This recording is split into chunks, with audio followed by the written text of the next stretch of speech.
Okay, this is wild. The woman you see on your left is obviously Erika Kirk. The guy in the middle is Yair Netanyahu, Benjamin Netanyahu's son. The guy on the right is Tyler Bauer, the guy that Candace Owens claimed was having sexual relations with young male interns at TPUSA. What the is going on here? But just know that nothing is by mistake. Nothing. I will never forget the time I was in Israel with my husband, well, that was the second time, but the first time with my mother on a pilgrimage. And I was standing in the ticket line, and I remember looking behind me, and in the snake of the ticket line was a guy who looked very familiar. I had no idea who he was. It takes time, but now everything Candace Owens has been saying about Erika's murky history is starting to make sense. According to new reports, the reason no one can trace Erika's family tree isn't an accident. It was designed that way. All the twists and PR now surrounding Erika is to stop people from realizing that she is a part of the Rothschild family and her identity engineered so that she could serve as an agent of the family unnoticed. Candace has said a lot of things about Erika Kirk, many that the TPUSA community would call an attack against a grieving widow. But one thing you can't deny is that Erika seems to grieve differently. In her grief, she was more excited about merch sales and Charlie's passing becoming the event of the century. As she mourned, she somehow couldn't remember anniversary dates and the birthdays of her kids with Charlie. And now, in her sadness over the death of her husband, Erika recently accepted her appointment to the Air Force Academy Board. She was appointed to serve along with 15 other people to provide recommendations to the Defense Secretary regarding changes to the Air Force Academy. The board is also charged with providing annual reports regarding the military institute's morale, its finances, and academics. Charlie Kirk was appointed to the same board last year and continued to serve until his passing. But while you could say that Charlie had the credentials to back the appointment, Erika's rise to that position has come with a lot of suspicion. Carl Kenneth Bronsby, Erika Kirk's grandfather. I did not expect to find the information I found about him. Can you believe it's likely he was friends with and working with the people who ran the Manhattan Project? What was the Manhattan Project, you might ask?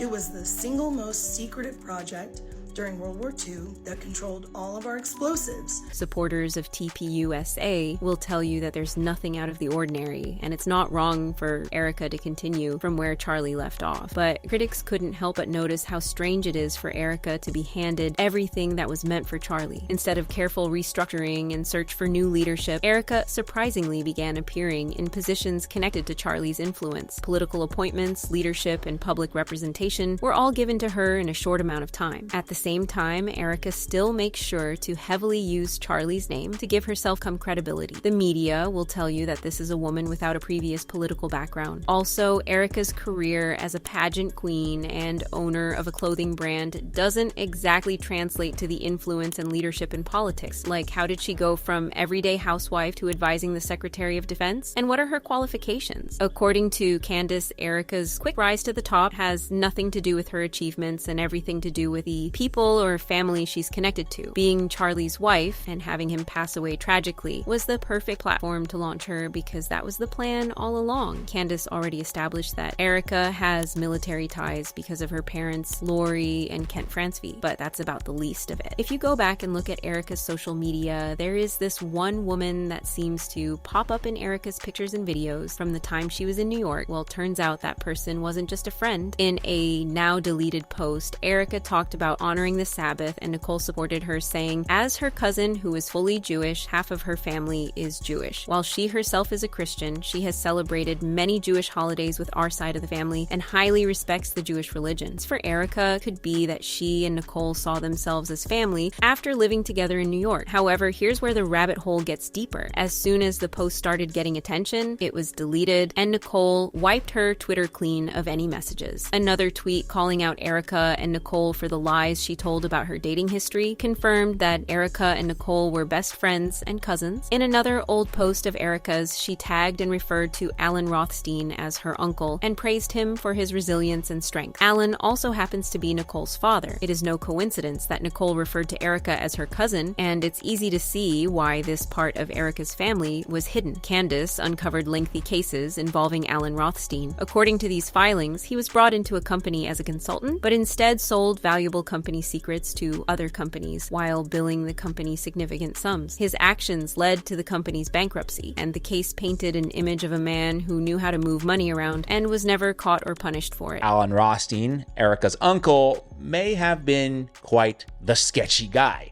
For Nanodynamics, it looks like he was sued in bankruptcy court, and from what I'm told, in bankruptcy terms, when a trustee sues a director or a founder like Alan Rothstein, it is believed typically that that person may have taken money out of the company improperly before it collapsed. And then remember the company Innumerable, which he served on the board of directors.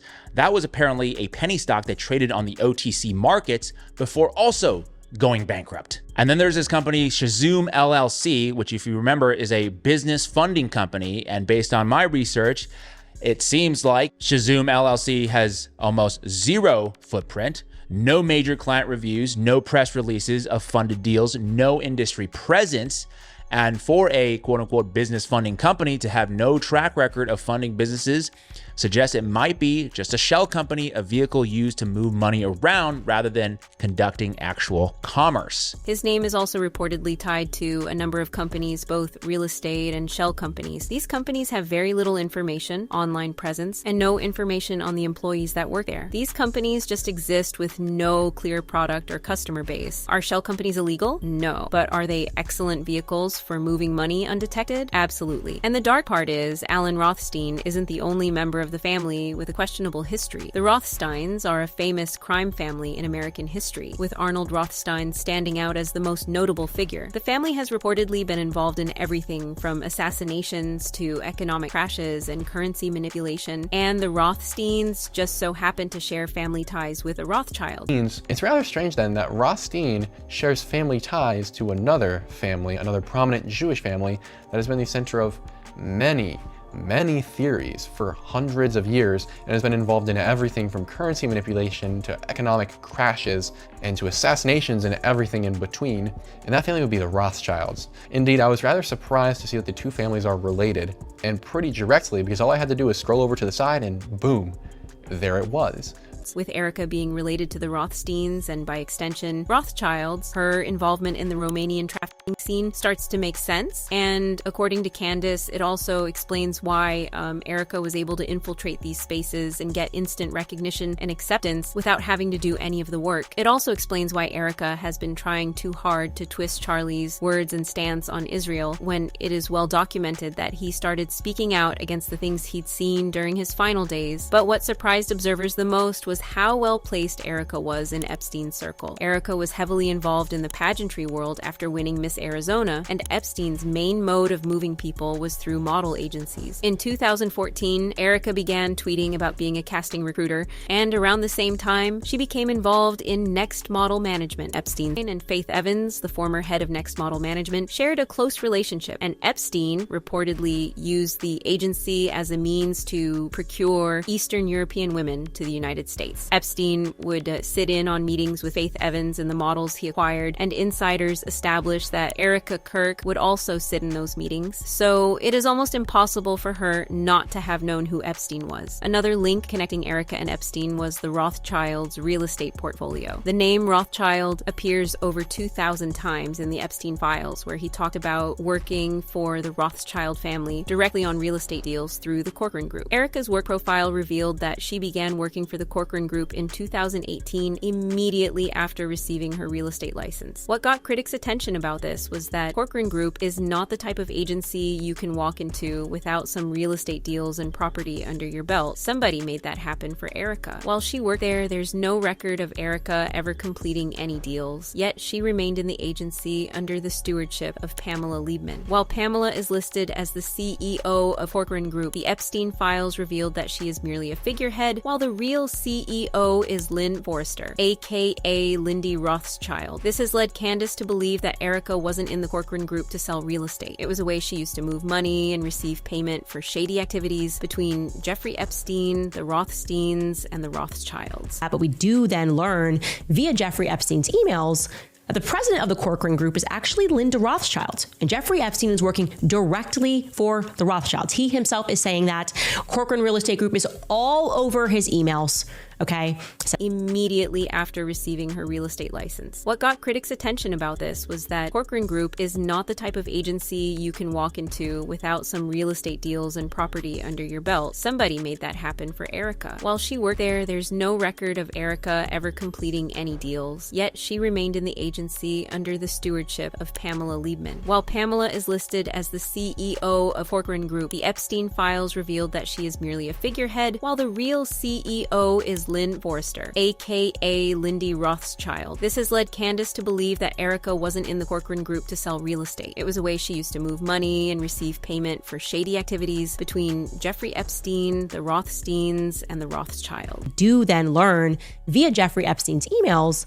that the president of the Corcoran Group is actually Linda Rothschild, and Jeffrey Epstein is working directly for the Rothschilds. He himself is saying that Corcoran Real Estate Group is all over his emails, okay? It says it right there. Someone read a background on Linda Rothschild. It has all of her different names that she uses and also has her listed as the president of the Corcoran Group. What was Erika doing for the Corcoran Group? Who got her that job? Who recalls sitting with Erika for her real estate license? Do you do it online? I don't know. I'm ignorant about real estate license. I will say that. But I do know that there is a general understanding that if you want to move money, real estate is a very good way to do that. As if that itself wasn't dark enough, Candace expressed that she is certain that Erika wasn't put in Charlie's life by mistake. Ever since Turning Point USA began in 2012, it went from being a simple charity to becoming one of the most influential organizations with significant political pull in campuses and over young adults. Charlie Kirk wasn't just a founder, he was the face, the voice of millions, and a key fundraiser. Erika marrying Charlie was to ensure that TPUSA continued to push pro-Israel, pro-Zion ideas to the younger generation, and more funding and donations were poured in to make that possible. But with Charlie speaking out about the actions of Israel, the tides were beginning to shift. He and Candace Owens trying to change the narrative was dangerous. And with Erika already involved in Charlie's life intimately, he was the easier option to take out of the picture. Charlie became a martyr for the Rothschild cause, and Erika was quick to consolidate power by convincing people that Charlie had left behind a blueprint for her to follow. Right now, it is getting harder for Erika to keep pulling the Grieving Widow Act because it is hard not to see the pattern and agenda that is behind her actions. And as more people continue to dig into the mystery of her life, the truth will soon come to the surface. Do you guys think there is more to learn about Erika's family tree? Share your thoughts in the comments and don't forget to like and subscribe.